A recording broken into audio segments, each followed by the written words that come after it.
Part 9. Slack-tide, the cost of waiting. If Part 8 highlighted the role of regulators, Part 9 highlights the cost of waiting and the industry call to action, because the biggest risk isn't moving too early, it's moving too late. Chief risk officers today face a new kind of paralysis. They sit between opposing forces. On one side, a growing awareness that legacy systems aren't enough. On the other, uncertainty, regulatory ambiguity, cultural inertia, and fear of moving too fast.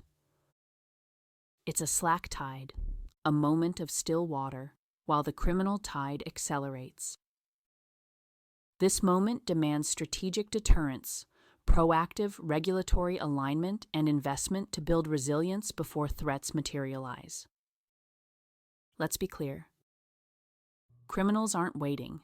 They're operationalizing generative AI, deepfakes, synthetic identities, and fraud-as-a-service tools right now. Regulators aren't aligned. Some push for innovation, others hesitate. The result? Mixed signals and hesitation disguised as caution. And internal teams? They're stuck, often overwhelmed by complexity and under-equipped to evaluate AI risk, assurance, or readiness. This limbo has consequences. Operational risk compounds as detection systems lag behind adversaries. Compliance becomes reactive, not proactive.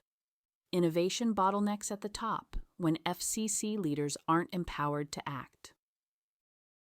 So what needs to happen? 1. Human-first AI integration. Build systems where AI augments, not replaces, judgment. Your best analysts should be working with AI, not cleaning up after it. 2.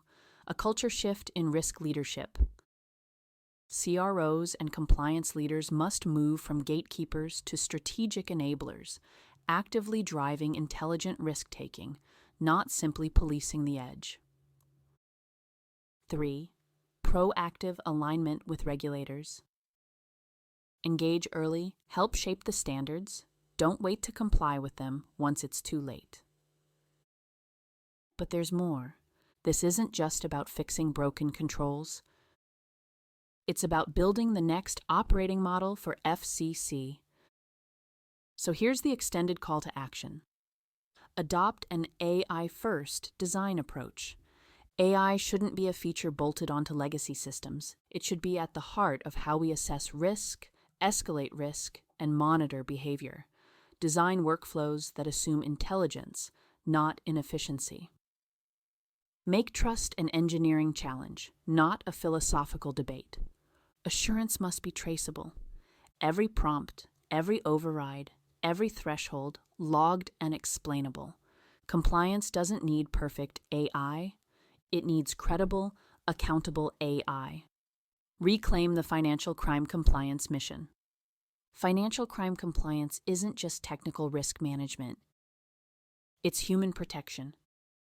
It's market integrity. It's stopping harm before it happens. That's purpose. That's power. And that's what's worth building around. So here's the ask. If you architect AI, design with purpose, explainability, and trust from the outset.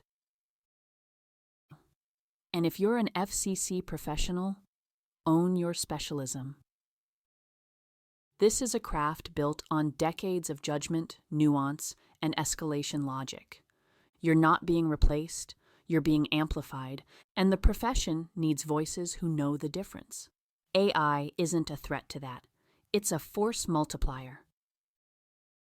If you lead a compliance team, start the transformation, upskill yourself on AI so you understand its capability and how it can be applied in the context of the threats you face and your control framework.